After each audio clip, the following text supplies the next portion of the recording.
বাবা, আজ সকাল সকাল মনে হয় আকাশে একটু বেশিই মেঘ করেছে। এইভাবে যদি আকাশ গুম খেয়ে থাকে আর যদি এত পরিমাণে বর্ষা হয় তাহলে তো বন্যা হয়ে যাবে। ঠিক বলেছিস, আষাঢ় মাস তো চলেই এসেছে, কিন্তু মনে হচ্ছে এই বছর আকাশে একটু বেশিই মেঘ হচ্ছে। আর এখন থেকে যদি বৃষ্টি শুরু হয় তাহলে এই বছর বন্যা নিশ্চিত। কিন্তু বাবা, আগের বছর তো এত বৃষ্টি হয়নি, এই বছর এইরকম হচ্ছে কেন? প্রকৃতি কখন কি রূপ নেয় তা কেউ বলতে পারে না। তবে হ্যাঁ, এই বছর বন্যা হলে অনেক ক্ষয়ক্ষতি হয়ে যাবে। মাঠ ভরা ধান, সবজি সব নষ্ট হয়ে যাবে। বলো কি বাবা, তাহলে তুমি মাঠে যত ধান আছে সব আগে আগেই তুলে ফেলো। যদি বন্যা হয় তাহলে আর তুলতেই পারবে না। বোকা মেয়ে আমার, এখনো ধান কাটার সময় হয়নি। এখন যদি ধান কেটে ফেলি তাহলে তো ফসলই ঘরে ঢুকবে না, শুধু ঘাস ঢুকবে। সে ঘাস কে কিনতে চাইবে বল? তবুও যদি বন্যা চলে আসে তাহলে তো তুমি সেটাও পাবে না। তাই বলছি তুমি আগে আগেই ধান কেটে ফেলো। হা হা হা হা। আচ্ছা ঠিক আছে, তাই করব। এখন গিয়ে তুই রান্নাটা কর, আমি যাই ক্ষেত থেকে হয়ে আসি।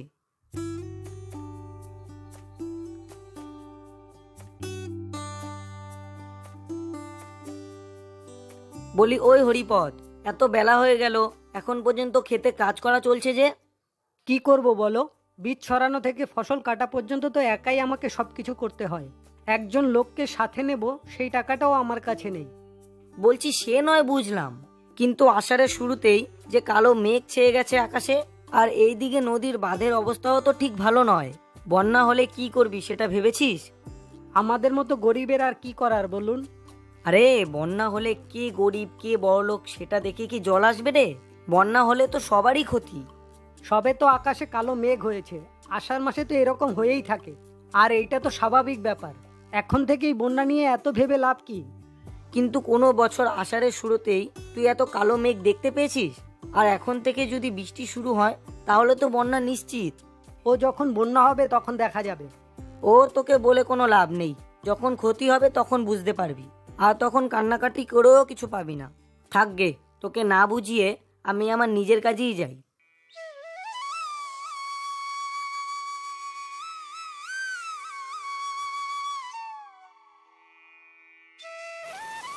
দেখলে বাবা, তোমাকে দুদিন আগেই বললাম আকাশে কত কালো মেঘ জমেছে, আর এখন দেখো কত জোর বৃষ্টি হচ্ছে।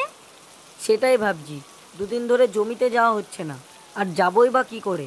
যে জোরে বৃষ্টি হচ্ছে, ঘর থেকেই বেরোনো যাচ্ছে না। জানি না আর বাকিদের কি অবস্থা। যেভাবে বৃষ্টি হচ্ছে, শুধু তুমি না, মাঠে কেউই যেতে পারছে না, সবাই ঘরেই বসে আছে। এইভাবে ঘরে হাত গুটিয়ে বসে থাকার থেকে মনে হচ্ছে একবার মাঠে গিয়ে দেখা দরকার জমির ফসলের কি অবস্থা। এই বৃষ্টিতে তুমি মাঠে যাবে? না না বাবা, এই বৃষ্টিতে তোমাকে মাঠে যেতে হবে না। এরপর তুমি বৃষ্টিতে ভিজে বাড়ি আসবে আর তারপর জ্বরে ভুগবে। সেটা বললে কি আর চলে রে মা? আমরা চাষি মানুষ, রোদ বৃষ্টি সব মাথায় নিয়ে কাজ করতে হয়। রোদ বৃষ্টি মাথায় নিয়ে কাজ করা আর এই বৃষ্টিতে জমির ফসল দেখে আসা, সেটা কি আর এক হলো? এখন তো তুমি আর জমিতে বীজ ছড়াচ্ছ না যে তোমাকে যেতেই হবে। সবার ফসল যেই অবস্থায় রয়েছে তোমারটাও সেই অবস্থায় রয়েছে, তাহলে আর এত চিন্তা করার কি আছে? চিন্তা কি আর শুধু শুধু করছি রে মা? আষাঢ়ের শুরুতেই এত জোরে বর্ষা নেমে গেছে, জানি না এরপর কি হয়। যদি বন্যা হয় তাহলে তো গ্রামের লোক না খেতে পেয়ে মারা যাবে। সবে বর্ষা শুরু হয়েছে আর তুমি এখন থেকেই চিন্তা করা শুরু করে দিয়েছো? ও কিছুই হবে না, তুমি চুপটি করে বসো তো। দুদিন হয়ে গেল মাঠে যাওয়া হয় না। আর এইদিকে ফুলকপির চারাগুলো রোপণ করেছি, জানি না দুদিনের বৃষ্টিতে গাছগুলো বেঁচে আছে না মরে গেছে। দুদিন ধরে খেতে যাও না তো কি হয়েছে? এর আগেও তো এরকম বর্ষা হয়েছে নাকি? কত চিন্তা করার কিছুই নেই। দুদিন আগে কৃষ্ণাদা আমাকে বলেছিল আষাঢ়ের শুরুতেই এত মেঘ জমেছে, বন্যা হতে পারে। তখন আমি ওনার কথাটা কোনো গুরুত্বই দিইনি। আর এখন দুদিন টানা বৃষ্টিতে আমার মনেও ভয় ধরে গেছে, বন্যা না হয়ে যায়। আরে না না, সবে আষাঢ় শুরু হয়েছে আর আষাঢ়ে তো একটু বৃষ্টি হবেই। তুমি এত চিন্তা করো না, দেখবে দু একদিনের মধ্যেই বৃষ্টি কমে যাবে, তারপর তুমি ঠিক আগের মতো কাজে যেতে পারবে। তাই যেন হয় গিন্নি, তাই যেন হয়। না, এইভাবে আর ঘরে বসে থাকা যাবে না। বলি কি মা মিনু, তুই আমাকে ঘর থেকে ছাতাটা এনে দে তো, আমি একটু ক্ষেত থেকে হয়ে আসি, আর গ্রামে কে কীরকম আছে তার একটু খোঁজ নিই। বলি কি বাবা, তুমি না আর দুটো দিন দেখে তারপর খেতে যেতে। না না, এইভাবে বসে থাকতে থাকতে আজকে 3 দিন একটানা বৃষ্টি হয়েই চলেছে। আমি শুধু খেতে যাব না রে মা, ক্ষেতের সাথে সাথে নদীর বাঁধটাকেও দেখে আসব। কি জানি বাঁধের কি অবস্থা, কোনো একটা বড় ক্ষতি হওয়ার আগে বাঁধটাকে মেরামত করে নিতে হবে। ঠিক আছে বাবা, আমি ছাতাটা এনে দিচ্ছি।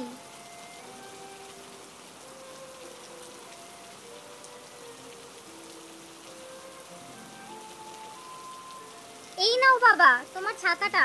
আর হ্যাঁ, দেখে শুনে যাবে কিন্তু, বৃষ্টির জল যেন এক ফোঁটাও মাথায় না পড়ে। আচ্ছা, আসি রে মা মিনু।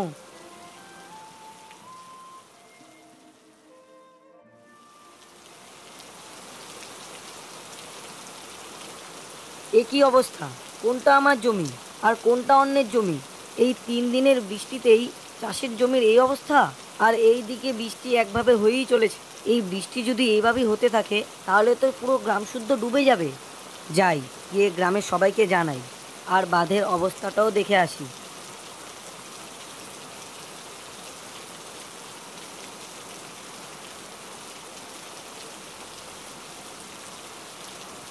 ওরে বাবা, ওরে বাবা রে, ওরে বাবা, ওরে বাবা রে। আরে, ঘর থেকে চিত্রামাসির চেঁচানোর আওয়াজ আসছে না? যাই, ঘরে গিয়ে দেখি তো।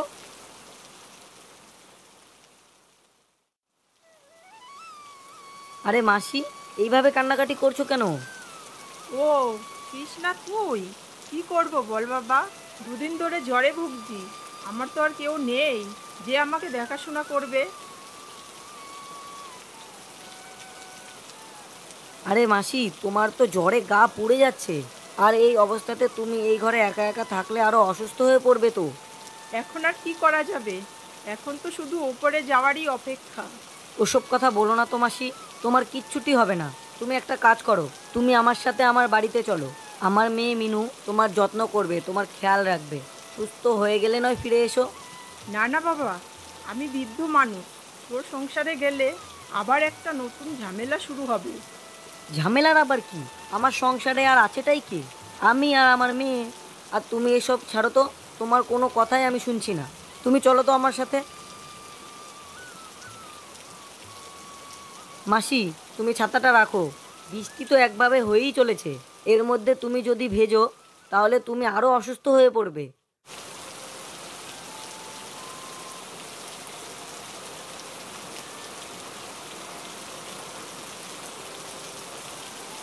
ঠাকুমা তোমার কি হয়েছে? আর বলিস না রে মা মিনু, নদীর বাঁধের দিকেই যাচ্ছিলাম, হঠাৎ করে রাস্তায় তোর ঠাকুমার আওয়াজ পেয়ে ঘরে যাই। গিয়ে দেখি তোর ঠাকুমা জ্বরে কাঁপছে, তাই তো আমাদের বাড়িতে নিয়ে আসলাম। ভালো করেছো বাবা, আমি ঠাকুমাকে সুস্থ করে তুলবো। তার জন্যই তো তোর কাছে নিয়ে আসলাম রে মা। আচ্ছা, তুই এখন ঠাকুমাকে নিয়ে ঘরে যা, আমি গিয়ে দেখি নদীর বাঁধের কি অবস্থা।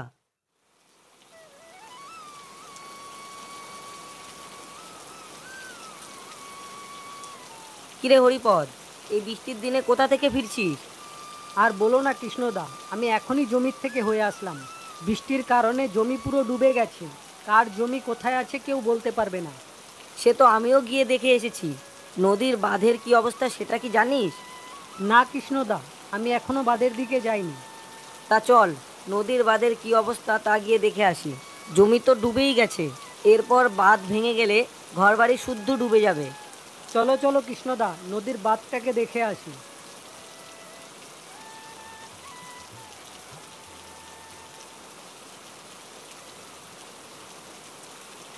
হরিপদ, তুই তাড়াতাড়ি যা, গিয়ে গায়ের লোককে খবর দে। এই বাঁধ যদি মেরামত না করতে পারি তাহলে কিছুক্ষণের মধ্যেই গ্রাম শুদ্ধ ডুবে যাবে। ঠিক আছে কৃষ্ণদা, তুমি এইখানেই দাঁড়াও, আমি গায়ের লোককে ডেকে নিয়ে আসছি।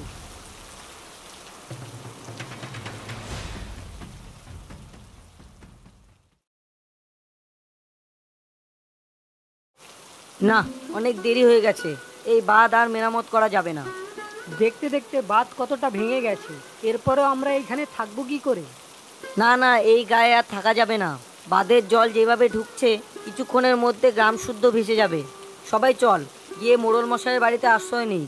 আর শোন, যে যতটা পারিস তা নিয়ে মোড়ল মশাইয়ের বাড়িতে পৌঁছা।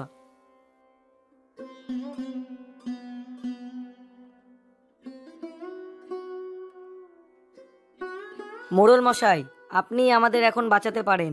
নদীর বাঁধ ভেঙে গায়ে সব জল ঢুকে পড়েছে, তাই আপনার কাছে এসেছি। কিছুদিনের জন্য আপনার এখানে আশ্রয় চাই। তোদের কি আমার বাড়িটাকে ধর্মশালা বলে মনে হয়? যার যখন মনে হবে তখনই উঠে চলে আসবি আমার বাড়িতে আশ্রয় নেওয়ার জন্য। এই বাড়িটা কি আমি তোদের জন্য বানিয়েছি? মোড়ল মশাই, আপনি দয়া করে কিছুদিনের জন্য আপনার বাড়িতে আশ্রয় দিন। বন্যার জল শুকিয়ে গেলেই আমরা নিজেরা নিজেদের বাড়িতে ফিরে যাব। হ্যাঁ মোড়ল মশাই, আপনি দয়া করে থাকতে দিন। আপনার বাড়িতে আশ্রয়? এই বাড়িতে থাকার যোগ্য তোরা হয়েছিস? এই বাড়িতে থাকার আগে যোগ্য হ, তারপর এই বাড়িতে আশ্রয় নেওয়ার কথা ভাবিস। এখন যা, এখান থেকে দূর হয়ে যা।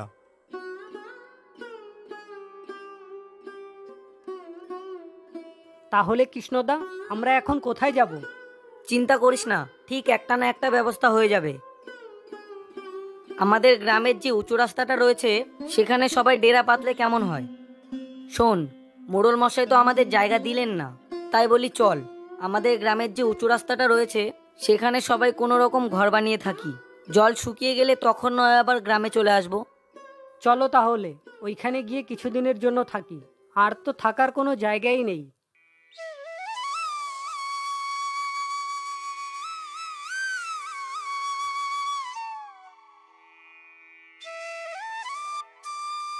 তোকে যে বললাম গ্রামের লোকের খোঁজ নিতে, তুই কি খোঁজ নিয়ে এসেছিস? কর্তাবাবু, গায়ের সবাই আপনার বাড়িতে জায়গা না পেয়ে আমাদের গ্রামের যে উঁচু জায়গাটা আছে সেখানে সবাই ডেরা পেতে বসেছে। ভাবছি ওই ভিখিরিদেরকে কিছু সাহায্য করে আসি। ওরা সবাই মিলে আমাকে মোড়ল বানিয়েছিল, আর যখনই জল শুকিয়ে যাবে তখনই ওরা আমাকে মোড়লের পথ থেকে সরাতে চাইবে। হ্যাঁ যান, তাই করুন।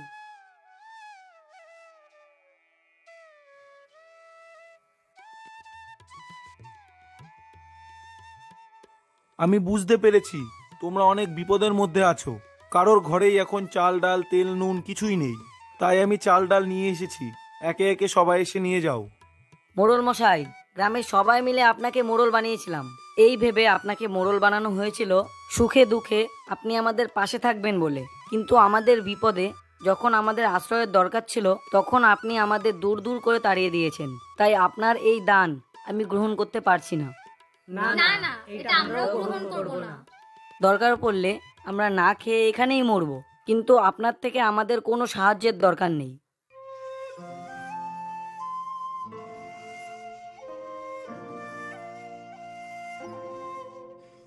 চল, জল সব শুকিয়ে গেছে, এখন আমরা যার যার বাড়িতে ফিরে যাই।